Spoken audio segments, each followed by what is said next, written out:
se ocupe de analizar los asuntos locales de nuestra ciudad, sino también los que tienen que ver con el departamento, los municipios que tienen que ver con nuestra construcción como región. Entonces, nos sentimos muy honrados y les agradecemos a ustedes también su presencia y su participación en este evento. Esta es nuestra primera tertulia de este año. Seguramente vamos a tener otras que los vamos a estar invitando por medio de los correos electrónicos y el WhatsApp, para que estén atentos, porque vamos a tener una serie de tertulias también sobre lanzamientos de nuevos libros que van a ir conociendo nuestros académicos. Muchas gracias. Muy buenas noches. Les agradezco muchísimo su presencia, sobre todo en una noche como esta, de frío y demás, que podría estar uno mejor en su casa. Así que hay un mérito triple en estar acá. Es como dijo el doctor Jaime, a mí la pandemia me sirvió para algo, sirve para editar los libros que había escrito a través de muchos años. Eso lo saben ustedes muy bien, que un libro no se escribe en una semana, ni en un mes, ni en un año. Total que este es un trabajo de muchos años, de mucho tiempo. Llegó el momento de irlos publicando. Y se publicó Historia de un poema, se publicó otro de la princesa Maga, ahora es Carambá, y están en turno otros libros, por ejemplo, El canto del barranquero, que es una novela con base histórica, y también se tienen otros relatos de un país inconcluso, que se llama Es algo de lo regional, y trato de abarcar lo que representa sobre todo el occidente de Colombia. Así pues que para eso me sirvió en la película, no solamente para llorar los muertos y lamentarnos de los amigos que se fueron muchos. Y esperemos que esa racha se haya detenido, pero eso fue terrible. Pues uno se imagina cómo fue cuando se presentó el cólera o la misma gripe española. Esa tragedia apenas nos estamos imaginando ahora. Como ustedes ven, pues a mí la voz no me ayuda para nada. Por eso voy a intervenir en algunas cositas nomás. Pero contamos con varios personajes que van a ilustrar sobre este libro, Carambá, no es Caramba, Carambá, porque los indígenas, sobre todo, trabajaban con terminaciones así. Entonces eso de Bolsotay, no sé, de pronto tiene su razón, como lo tiene Opirama, que no es Opirama, sino Opirama, Carambá, que no es Caramba, sino Caramba. Pues habría que ir a la fonética y demás, y de dónde están las razones de estas pronunciaciones. Como les dije, tenemos aquí a varios personajes que tienen que ver mucho con este libro. Resulta que los invité porque han estado en el medio de Carambá. Carambá es un cerro que ustedes lo conocen, que se llama Bandero, pero los indígenas lo distinguían como Carambá. Alrededor del Carambá se está creando no, está renaciendo una cultura, porque los campesinos de esa zona han tomado la vocería, ya que el gobierno ni muy pocas universidades trabajan en ello. Las juntas comunales, los consejos, los de cabildo y demás, empezaron a recuperar su cultura. Entonces están recuperando su lenguaje, que es el umbra, sus bailes, su gastronomía y demás. Y las personas que van a hablar ahora, que ya se las voy a presentar, han tenido que ver con esa actividad, porque tenemos una psicóloga que ha trabajado en ese campo de la cultura indígena, de la cultura ancestral. Tenemos a Oscar Jaramillo, nuestro académico, que fue también presidente de la Academia Peruana de Historia, que llegó a Quinchí y se enamoró de Quinchí. Y las quinceañas se enamoraron también de él.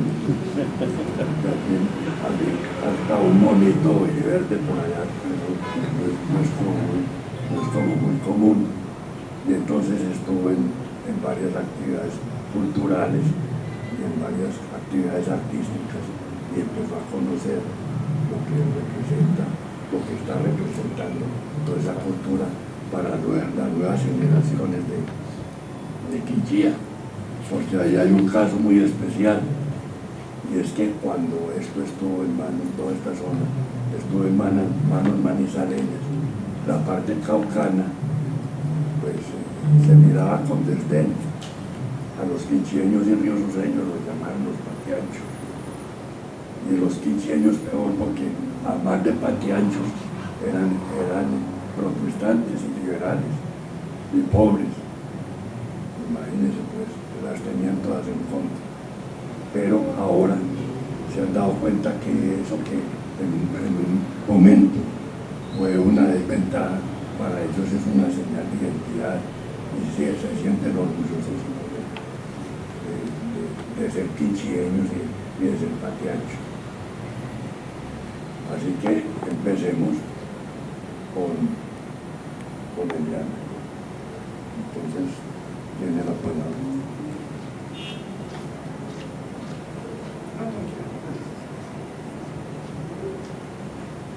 Buenas noches a todos. Pues para mí es un honor grande que nuestro historiador me permita hacer algunas reflexiones sobre su última producción. Y de verdad que logré devorarlo. Y los invito a que se tomen el tiempo, porque es un libro que, además de ser un rastro muy bonito a nivel histórico, nos toca el alma con todo lo que refleja de nuestra humanidad en evolución. Bien, me permito entonces compartirles las reflexiones que hoy pues he preparado a partir del libro. Carambá comunica línea tras línea, y a partir de la juiciosa investigación del ingeniero e historiador Luis Alfredo Cardona Tobón, la existencia de una comunidad ancestral, el registro histórico de un pasado de verdaderas adversidades, la explicación de muchos hechos borrados por la ingratitud o sepultados en el silencio con las víctimas. En palabras del maestro Heiberg, una oportunidad para responder la pregunta sobre lo que nos identifica y debemos conservar, y lo que hemos sido y necesitamos transformar. La obra se desarrolla en el corazón de Quinchía, municipio rico en oro, café, hulla, panela, un territorio montañoso rodeado de mucha agua. Sus habitantes, a pesar del paso del tiempo, se esfuerzan por evocar los ancestros, por recobrar la cultura y afirmar un abanico de costumbres, valores, tradiciones, historias, petroglifos, mitos y leyendas. Pese a todas las vicisitudes que han vivido gracias a sus valores familiares y al apego a su tierra, han convertido todas estas luchas como una forma de adaptación en personas solidarias, recursivas, comunitarias, aunque un poco defensivas y rebeldes. Carambá refleja una comunidad de grandes raíces, con ritos para el amor, la muerte, una gastronomía propia de los antepasados. Se debate entre las características de sus primeros pobladores y las de los Embera Chamí, que terminaron representándolos e imponiendo una cultura que dista del original patrimonio de los antepasados. Permeada además por una historia llena de esfuerzos por consolidar una educación integral para niños y jóvenes, de la mano de congregaciones religiosas de otras latitudes y la pertenencia de los nuestros, como el padre Tobón. Honrosamente pues es mi tío abuelo. Así como Marco Antonio Tobón, Hubo muchos personajes que hicieron ruido y memoria, otros quedaron en el silencio a pesar de su entrega y compromiso con la construcción de carreteras, puentes, hospitales o colegios, como en el caso de don Melquisedec. Fueron las guerras libradas a lo largo y ancho del país las que tiñeron de asombro y temor a los quinchianos. Con escasos reclutas, a veces sin armas, vieron cómo se borraban de la memoria muchos de sus habitantes campesinos, que murieron en el silencio sin lugar a que sus deudos oyeran al menos el piadoso sonar de las campanas. Entrado el año de 1948, se avistaban caminos de paz, pero al cierre del mismo nadie imaginó el camino del infierno que les esperaba. Para entonces solo contaban con machetes y rudimentarias escopetas para abordar la furia que se desató por la violencia partidista, que se extendía por todas las veredas. Fue la expresión de lo cruel, lo inhumano, del dolor y la sevicia, del infierno que se puede vivir cuando olvidamos el rostro social del otro, el reflejo de la bestia humana que llevamos dentro y que emerge cuando se trata de defender lo nuestro y de preservar lo más querido. Estos comportamientos humanos que se remontan a los años 50 nos detienen en el tiempo y nos hacen pensar en la incipiente evolución que llevamos. Seguimos teniendo las mismas armas: golpes, la tortura, los ataques, la extorsión, el secuestro, los asesinatos, la mujer como botín de guerra, estrategias que distan de los principios universales como el respeto, la vida y la búsqueda del bienestar común. Esta obra del ilustre historiador Cardona Tobón invita a hacer un paso consciente por las realidades de muchos de los municipios que nos rodean, a conocer el dolor de su gente tras la resignificación de los tipos de violencia que, aunque cambie de cara, siguen azotando los colectivos humanos. Nos pone en evidencia los imaginarios del hombre, las representaciones de la mujer en cada época, los recuerdos, las pasiones, los amores que se esfuman en medio de las vías y los rieles. Llama la atención que la historia de Quinchía gira alrededor de la tierra. Hay un particular valor, aprecio e interés por conservar el territorio. Se ha pasado por muchas dificultades, transitando de la titularidad de los terruños hasta convertirse solo en sus peones. El engaño, la malicia de otros hicieron que se perdieran prósperas propiedades. De igual manera, tierras que pertenecían a las mujeres terminaron bajo el dominio de lo masculino, sus esposos. Remates cuyo destino final era el monopolio de las personas adineradas, lejos del respeto y el decoro que encarnan las leyes y las instituciones. Sus habitantes tampoco han sido ajenos a las tendencias modernas, el enriquecimiento a través de la minería, las promesas de las multinacionales que a su paso dejan los territorios devastados y sus pobladores con proyectos de vida inconclusos. Muy a pesar de todo lo sucedido a lo largo de los años, Quinchía ha sido una tierra de líderes que representaron abiertamente los intereses de las comunidades. Ocuzga, Chiricha, Mamia, Zoilo y sus macheteros, Gilberto Cano, siempre cachaco, Jesús Guevara, cuyo instrumento fue la palabra, ferviente defensor del agua y de la vida a través del megáfono, Edith Taborda, todos ellos nacidos en un pueblo solidario y resiliente. En tiempos más cercanos se destacan Lucely García, gobernadora del Quindío en aquellos días, Solimo Gómez, maestro y puente entre el Estado y el pueblo, Joel Trejos, el ángel guardián del pueblo, Mario Gardner, médico y político, Delfín Quintero, el analista profundo y amigo de la tolerancia política, Ramiro Tavares, cuyas letras no tenían color político. En fin, a pesar de los malos tiempos, se ha contado con generaciones de personas comprometidas que buscan el avance del municipio y que con su legado se vuelven la inspiración de los jóvenes, cada vez más cualificados y con nuevos propósitos y estilos de liderazgo. Finalmente, considero que Carambá debería ser una obra que transversalice las discusiones que se tejen en los colegios de la región, el pilar para trabajar los problemas comunitarios colombianos, las nuevas ciudadanías que están en los currículos de los programas de muchas universidades, la disculpa de todos para reconocer lo nuestro y para honrar hombres y mujeres que dejaron huella en estos territorios. Gracias, ingeniero Cardona. por sumergirnos a través de las letras y de manera tan amigable y precisa en un sinnúmero de hechos que no pueden quedar en el silencio. Gracias.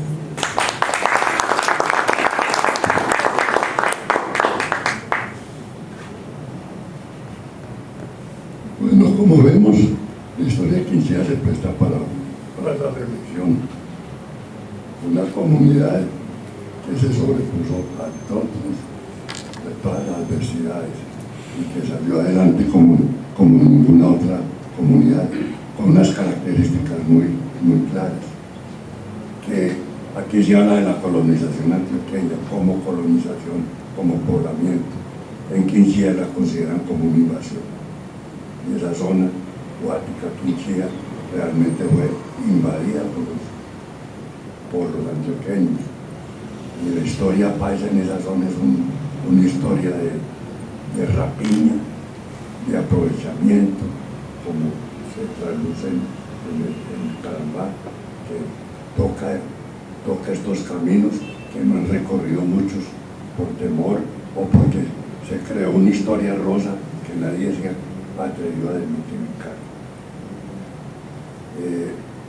Hablar de Quinchía es hablar de Mixpa, de Cisaraca, hablar de los tamaracas, que en este momento los quinchiaños dicen que los tamaracas de los cronistas españoles se han cambiado de faz muchas veces y que ahora, en las últimas épocas, los tamaracas aparecieron en la forma de los pájaros, en forma de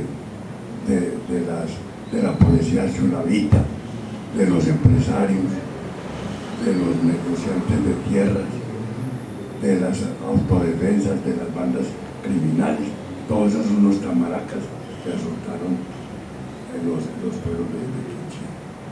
Así que vamos a darle paso al ingeniero Oscar Jaramillo, a ver qué más nos cuenta de Carambá. Muchas gracias. Con Alfredo Cardona, cuando llegó aquí a la academia, nos propuso que nosotros debíamos salir de esta oficina y ir a las comunidades, visitarlas y estar en contacto con ellos para ver sus necesidades y sus falencias. Fue así como salimos. Primero hicimos la historia rural. Son 11 libros, uno de cada uno de los corregimientos de la ciudad. Ahí visitamos a la gente, los entrevistamos, vimos sus falencias, sus necesidades, sus partes que interesaban para el turismo, y todo eso quedó consignado en ese paquete de 11 libros.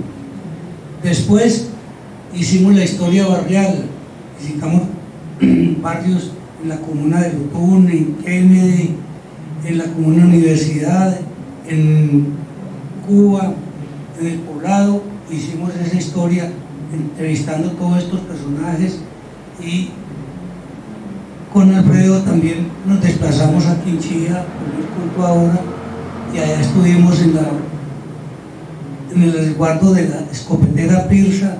Nos invitaron a un sancocho y nos comunicamos con Medardo Largo, que estaba en Canadá porque se había tenido que exilar en la persecución que le hicieron a los suyos.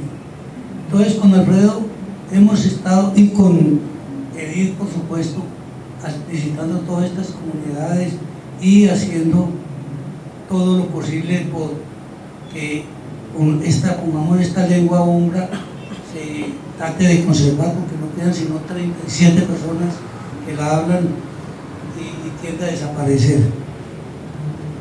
Entonces, yo hice un pequeño resumen del libro Carambá, que es el siguiente.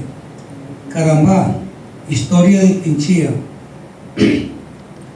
No había una persona más indicada para escribir la historia de Quinchía que Alfredo Cardona Tubón.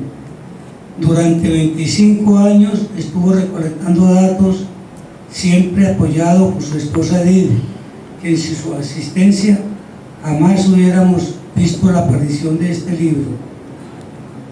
Desde los primeros pobladores, con sus mitos, donde Sisaraca, el dios guardián, sepultaba a los tamaracas en el cerro Opirama para evitar que causaran males a la comunidad, hasta la llegada del oidor Juan Vadillo, quien con sus perros y mosquetes tomaron el territorio de Guacuma y acuñaron el vocablo quinchía, por los quinchos de Guadua, donde las calaveras ensartadas en Guadua producían con el viento un sonido lúgubre que aterrorizaba a los invasores españoles.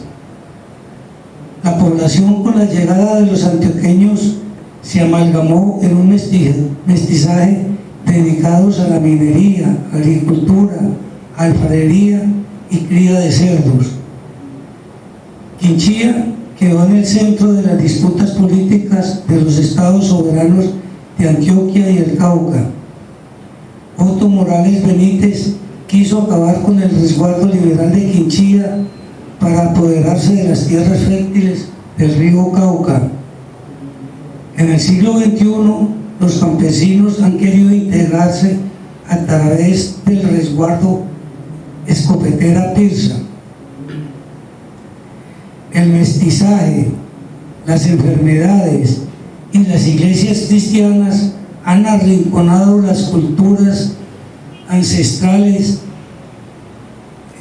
Medardo Largo Trejos, antropólogo, y su hermano han hecho una campaña para conservar la lengua umbra, quien tuvo que exiliarse en el Canadá por la persecución a los quinquilenios que se desató a quienes se opusieron a los atropellos del régimen.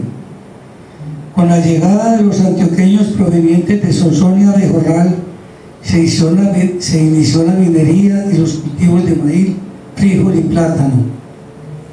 El camino que unía a Antioquia con el Cauca y la falta de agua forzó a los lugareños a trasladar el pueblo al sitio que hoy ocupa, que fue escogido como una señal divina, ya que uno de los cargueros resbaló y dejó caer la imagen de la Virgen contra un barranco. Entonces ese fue el sitio escogido. La guerra de los 1000 días aumentó la población del nuevo poblado. Los pobladores de Quinchía sufrieron de los españoles que los forzaron a trabajar en los socavones de las minas. Los frailes y encomenderos les arrebataron sus cosechas y las guerras civiles los reclutaban para sus ejércitos. Y los antioqueños les quitaron las salinas, la tierra y el carbón. En el Cerro Batero hubo batallas donde los quinquilenios, en desventaja, derrotaron a la policía de Medellín, atrincherada en la parte alta del cerro.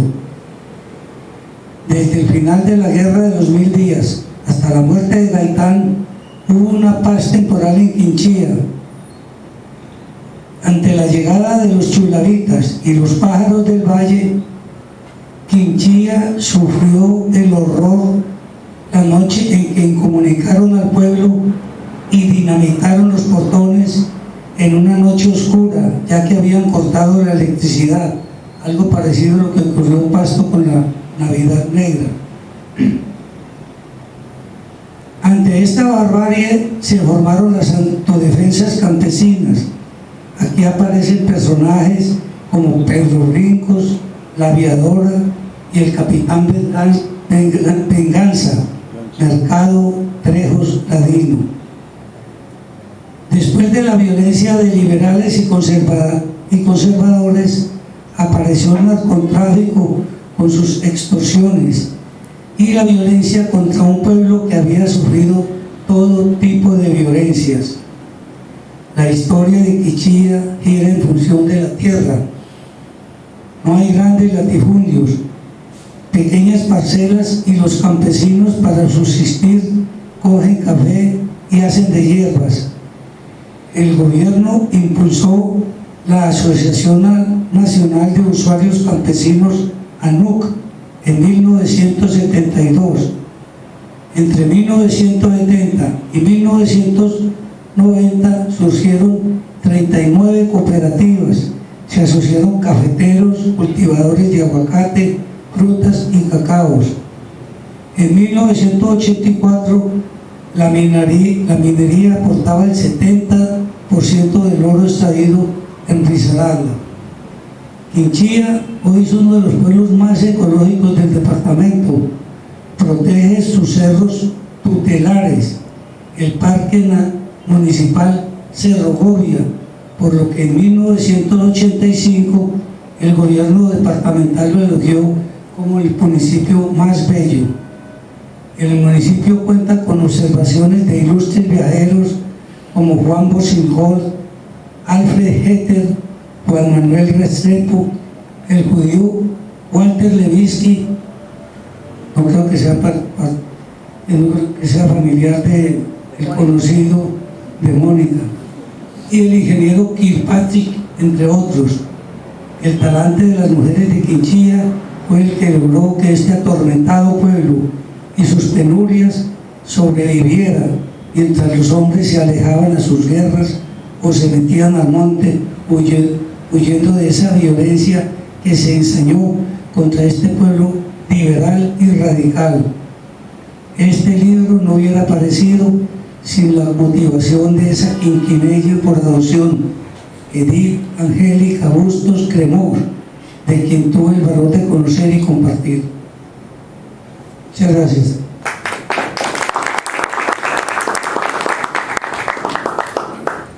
Bueno, tiene una visión, un paneo muy aproximado de lo que es Quinchía. Hablaron de mestizaje, y resulta que el mestizaje en Quinchía es muy especial.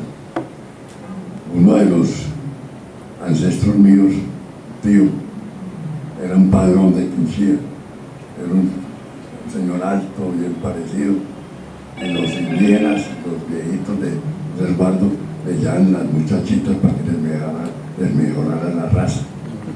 Entonces, y la mejoró mucho. Pero también los indígenas de Quinchía tienen una característica que los diferencia de otros. Ustedes han visto los emberas, chonchitos y todo eso, y son feitos, la mayoría. En cambio, los quincheños son bonitos.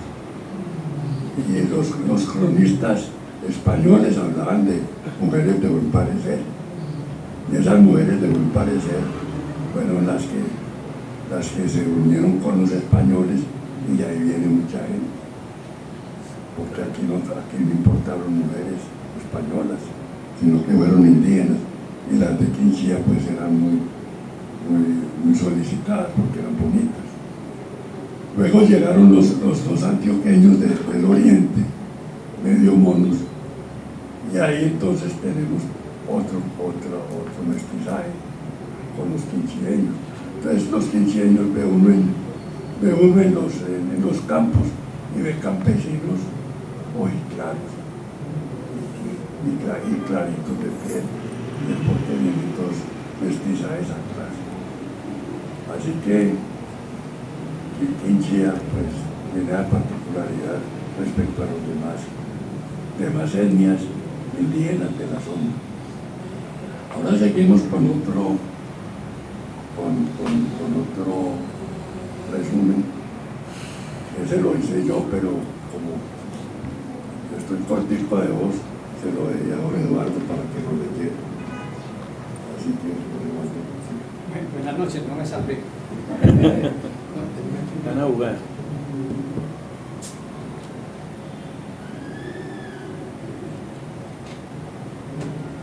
Bueno, yo quiero acotar algo importante antes de empezar.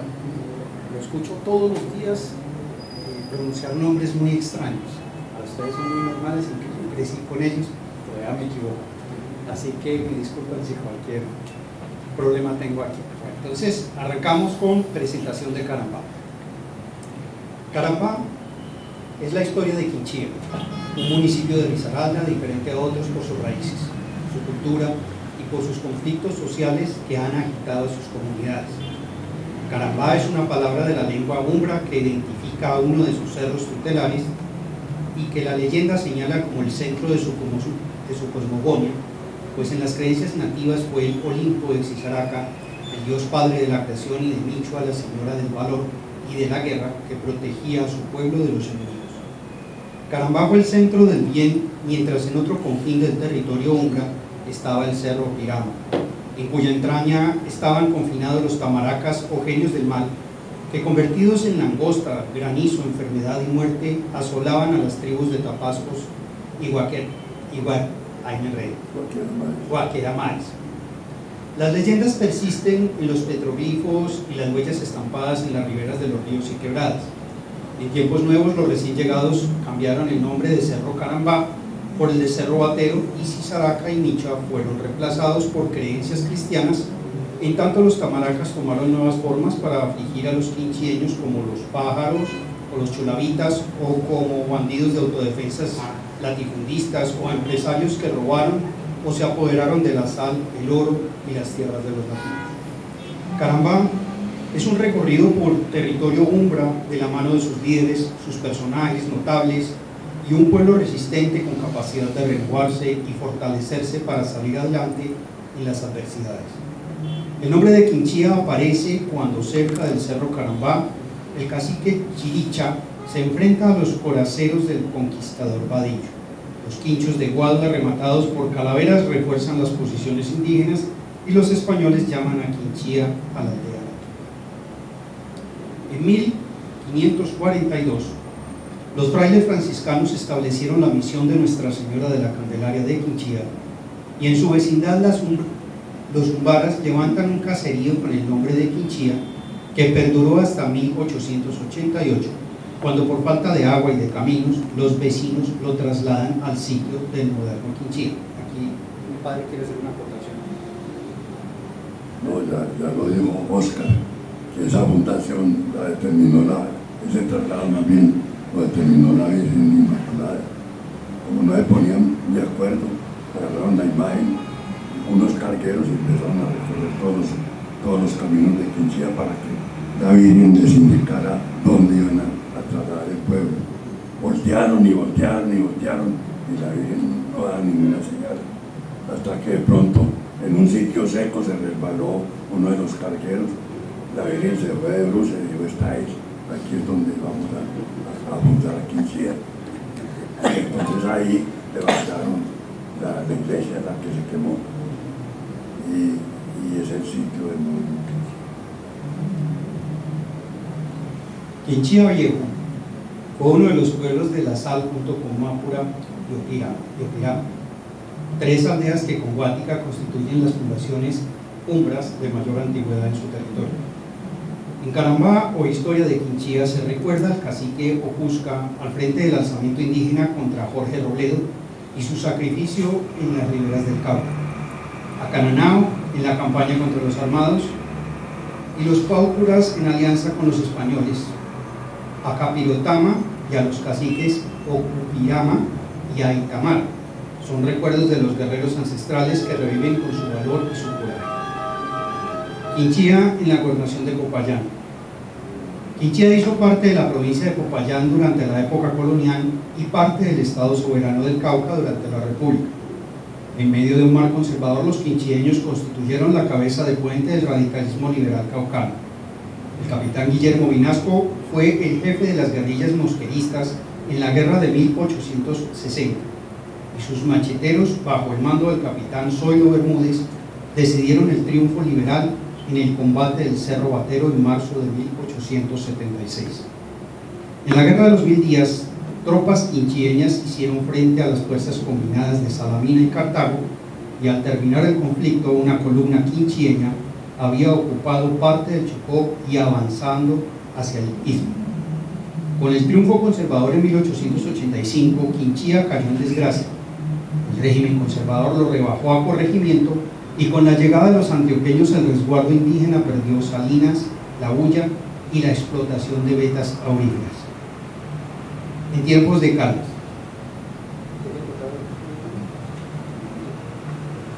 Así, en tiempos de Caldas, me refiero también lo ya Oscar.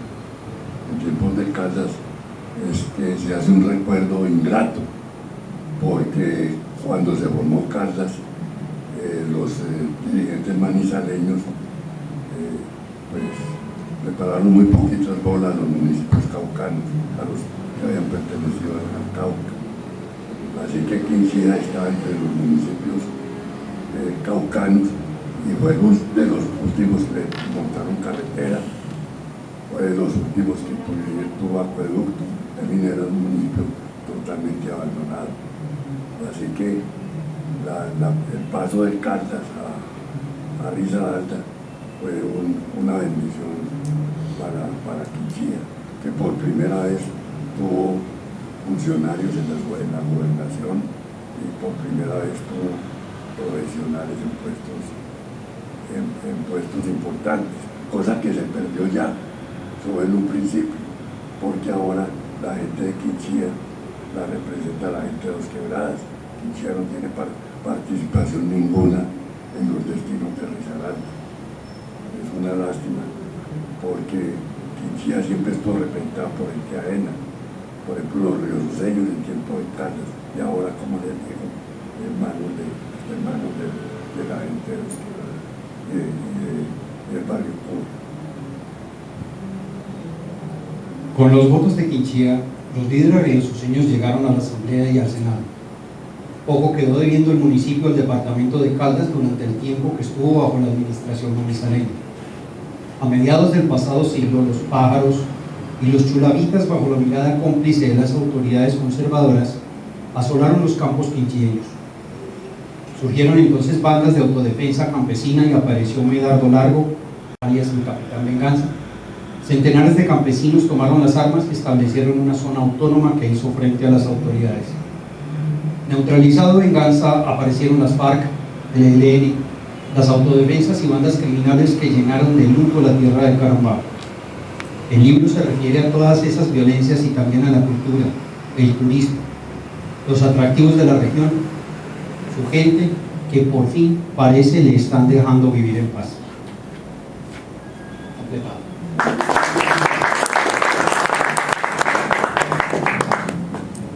Bueno, señores, esa fue la presentación de Carambá. Ahora si hay alguna pregunta y alguna inquietud, pues este es el momento de aclarar aquí, antes de que lean el libro, porque el libro les va a dar todavía más luz. Así que muchas gracias y que vengan las preguntas.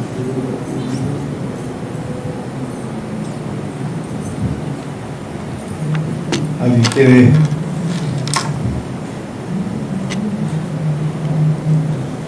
O muy claro o nadie entendió nada.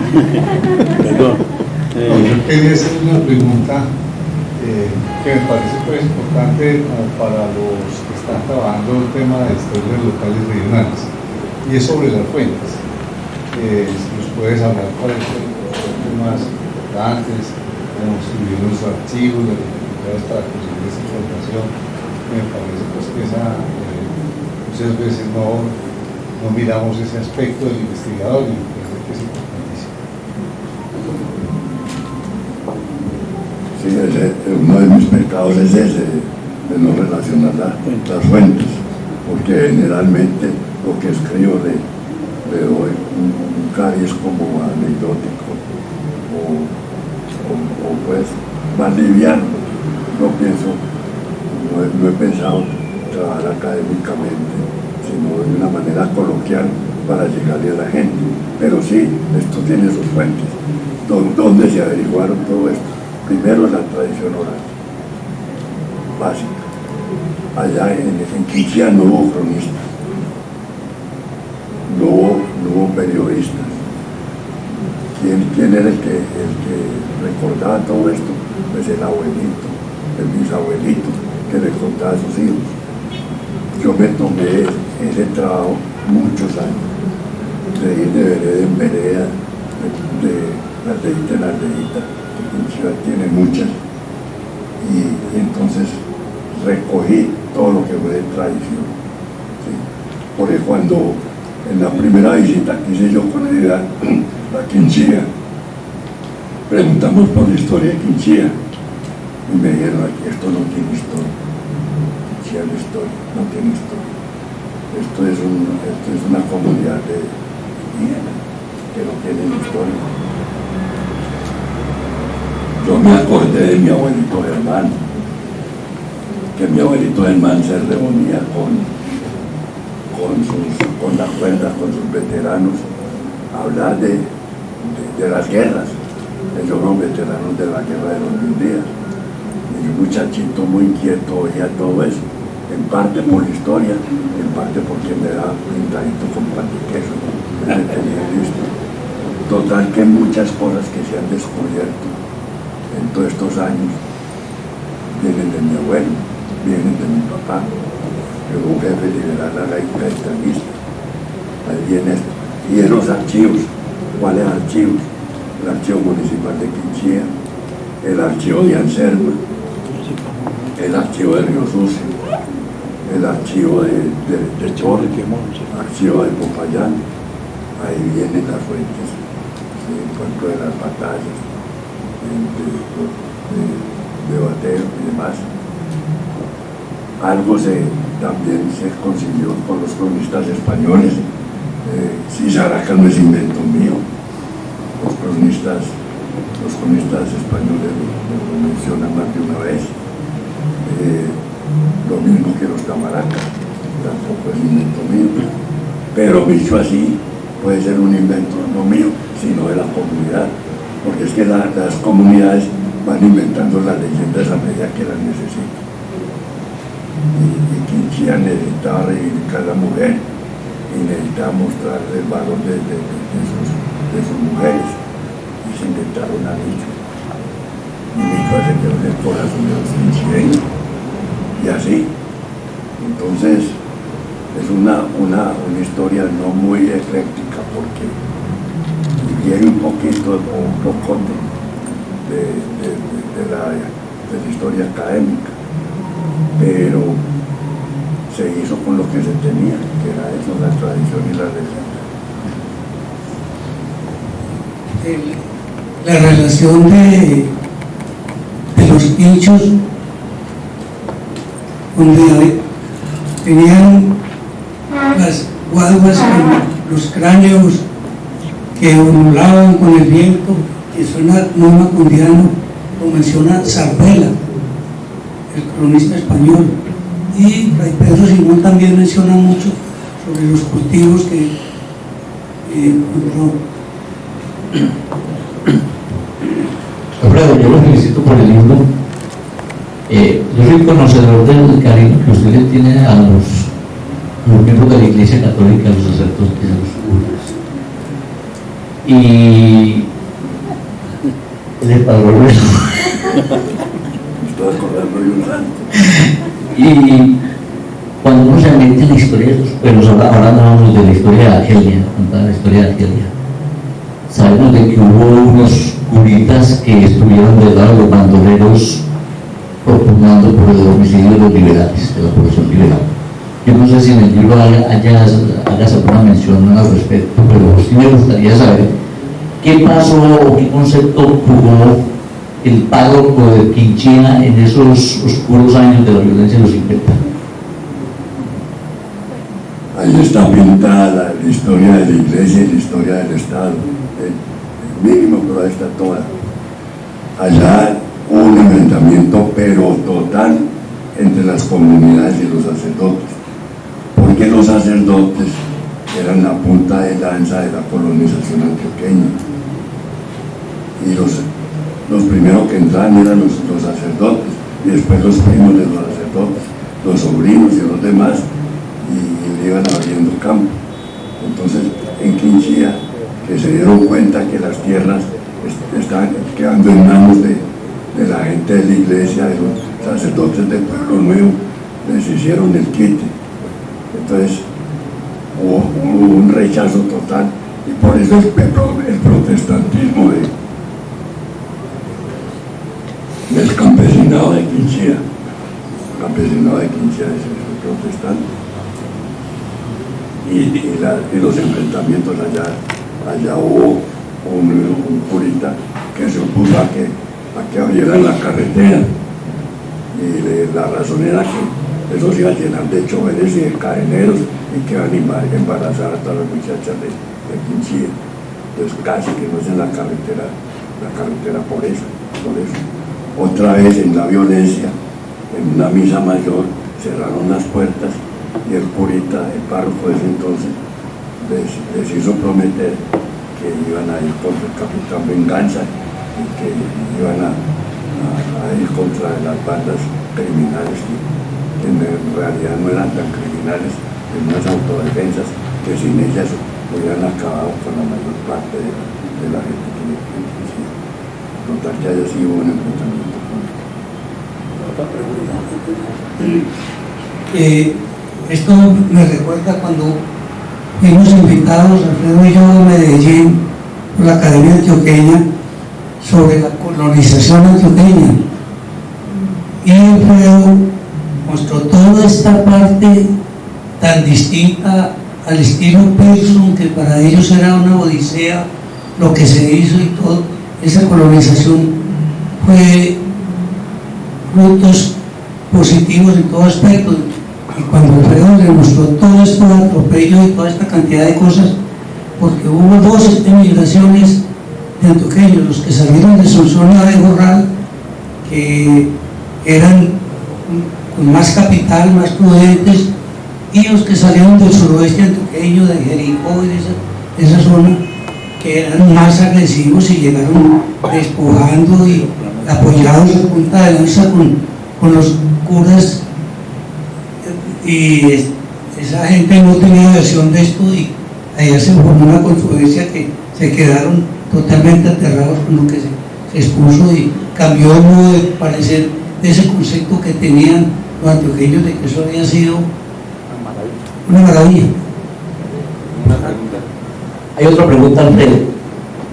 Cuando uno toca esos aspectos de la violencia, que fue muy marcada en los pueblos de Caldas, del viejo Caldas y del Valle, sobre todo los pájaros, con todas las atrocidades que hicieron, pues necesariamente hay que referirse a los jefes conservadores y a los lugartenientes que tenían en cada pueblo. Yo veo que aquí tienes una lista de reclutadores de todos esos matones con nombres propios allá en Quinchí. Eso se logra porque el primero, a ver, digamos que hablar de la violencia y de lo que lo significó la violencia política de los 50 se volvió un tabú por muchos años en Colombia, porque las atrocidades conservadoras quedaron selladas en el pacto de Benidorm en el 57 entre Alberto Lleras por los liberales y Laureano Gómez por los conservadores en Venida de España. Entonces fue un punto final a las fechorías, donde se hizo un mutis por todo, y prácticamente se volvió pecado o peligroso hablar de lo que fue la violencia conservadora en los 50. Si no es porque Gustavo Álvarez Gardiazabal gana con Cóndor el Veterano todos los días el premio Manacor en el 71 en España, que es la leyenda de uno de los principales asesinos de esa época, que fue León María Lozano Cóndor, no se hubiera roto ese tabú, ¿cierto? Entonces, que lo mataron aquí en Pereira. Entonces, cuando uno va a tocar ese tema, que lo tiene que tocar en los pueblos, hablamos de los pueblos, se toca prácticamente que con pinzas. Y yo creo que sacas aquí un listado de esos personajes oscuros. Ese listado lo sacas con base en, yo supongo, en 2 cosas, y quisiera que me dijeras si estoy en lo cierto o no. Uno, que los personajes ya murieron y de pronto los descendientes de ellos ya se fueron de Quinchía. O 2, que el hecho de vivir en Pereira y poco a Quinchía te da cierta ventaja con respecto a tener estos personajes aquí en el libro. Entonces, quisiera como que me dijeras un poquito más acerca de eso. eso casi no se olvida. Pero los nietos y los bisnietos, eso algo queda. Entonces, eso se recogió. Yo fui víctima de la violencia, yo fui desplazado. Me tocó vivir noches infernales. Seguí esperando a que nos asesinaran. Nos tocó aguantar hambre en barrios pobres de Medellín. Total que eso no se olvida. Y esa gente uno se le queda el nombre. Y luego habla con otros y le cuentan también su historia. Y entonces ahí se va armando el inventario. Pero eso es que perdón y no sé qué. No, eso le queda a uno moliendo el alma. Que la venganza, pues, porque uno es una persona civilizada y demás, pues no busca esas retaliaciones, pero por dentro sigue subiendo.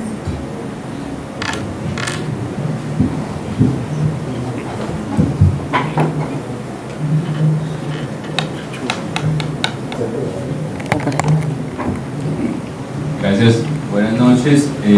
Felicitar al doctor Alfredo Cardona y además agradecerle pues la realización de esta obra, ¿cierto? Yo quisiera, algo alcancé a escuchar cuando estaban haciendo la lectura, pero quisiera si nos puede profundizar un poco en el papel de Quinchía en ese proceso de creación del departamento de Risaralda y en especial en esa dinámica de negociación que se pudo haber presentado de los municipios en ese proyecto inicial, ¿cierto? Donde también se incluía Río Sucio, hay Quinchía, pero finalmente Quinchía sí queda, Río Sucio no, ¿cierto? ¿Cuáles fueron esas tensiones que se pudieron vivir y la manera como finalmente eso se decantó? Y sería esa pregunta. Muchas gracias.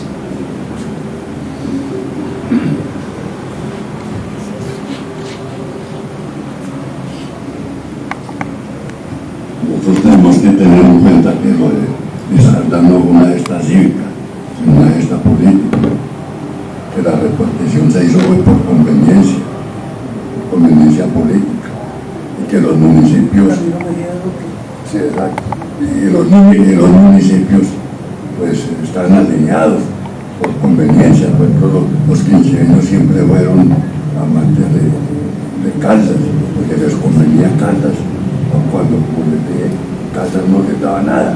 Ellos tenían ilusión de comunicarse con Manizales, que está al frente, Quinchía, al puro frente. En cambio Pereira queda como en la trastienda. A Quinchía la cambiaron por Anselmo, porque Anselmo era conservadora, Quinchía era liberal, y a Camilo Mejía lo que le convenía que Quinchía quedara en Risaralda por los votos liberales. Y allá en Quinchía también hubo un liderazgo de un médico, de Mario Garner Tobón, que fue un concejal pereirano que se opuso a la separación, lo que era una estupidez. ¿Cómo era eso? Que iban a partir un departamento con Fortaleza, que empezaba en el concierto colombiano, y que iban a dejar el departamento raquítico, y que eso era simplemente en beneficio del Valle del Cauca, de Antioquia y de los dos, de los dos sobre todo, y que eso no convenía. Total que eso no fue que la gente quisiera, sino que la alinearon como quisieron unos políticos.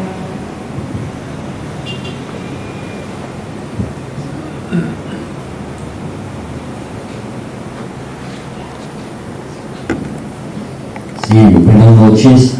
Felicitaciones al maestro Alfredo por su obra. Tengo una inquietud en relación con la colonización. Porque la colonización, las fuentes parroquiales y los estudios genealógicos demuestran que la colonización de la margen derecha del río Cauca, es lo que corresponde con Marsella, Santa Rosa, corresponde a una colonización dirigida desde el oriente antioqueño, Río Negro, Marinilla, bueno, llegó pues Sonsoni, y en esa colonización generacional, llegan a Manizales, Villa María, y luego ya está solo. Pero la colonización de la margen izquierda del río Cauca es una colonización que viene de Jericó, del suroeste, Jericó, Jardín, Caramanta, como el caso de Apía. Bueno, pero me llama la atención como ahora en la presentación decían que los invasores, ¿cierto? Porque ya estaba poblada la Quincía, ya estaba poblado, los invasores antioqueños llegaron provenientes de Sonsonia, de Jorral, y no del suroeste antioqueño como ocurrió con el resto de municipios pues, que se formaron en la margen izquierda del río Cauca. Quiero que se nos puede profundizar un poco sobre este tema. ¿Por qué de Sonsonia a Jorral y no del suroeste?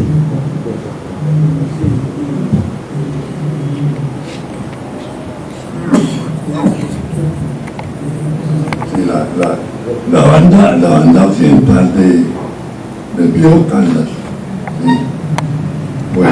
fue colonizada, poblada por una rama antioqueña que arrancó del suroeste. Pero recuerde que el suroeste, varios municipios fueron poblados por vagos, por delincuentes que los sacan de las cárceles para que fueran a abrir fronteras, ¿sí? Y esas personas pues, eran muy distintas a la gente de Sonsoni y Abejorán, y esa alarma de violencia que traían no ha desaparecido. Y vemos por ejemplo que en Balboa fue poblada por gente de Caramanta. Y Caramanta es un municipio muy violento, ¿sí? Y tenemos en cuenta, por ejemplo, la zona de Anserma. De Anserma vienen de Támesis y demás, y Anserma ha sido muy violento también. En cambio, otros pueblos de esta zona, Pensilvania, en fin, el mismo Aranzazo y demás, vienen de la otra rama antioqueña, y es una gente, una gente muy diferente. Sí tuvo que ver con el tipo de antioqueños. Unos eran clericales conservadores y los otros eran galleros, peleadores, tomatracos, en fin, eran dos culturas.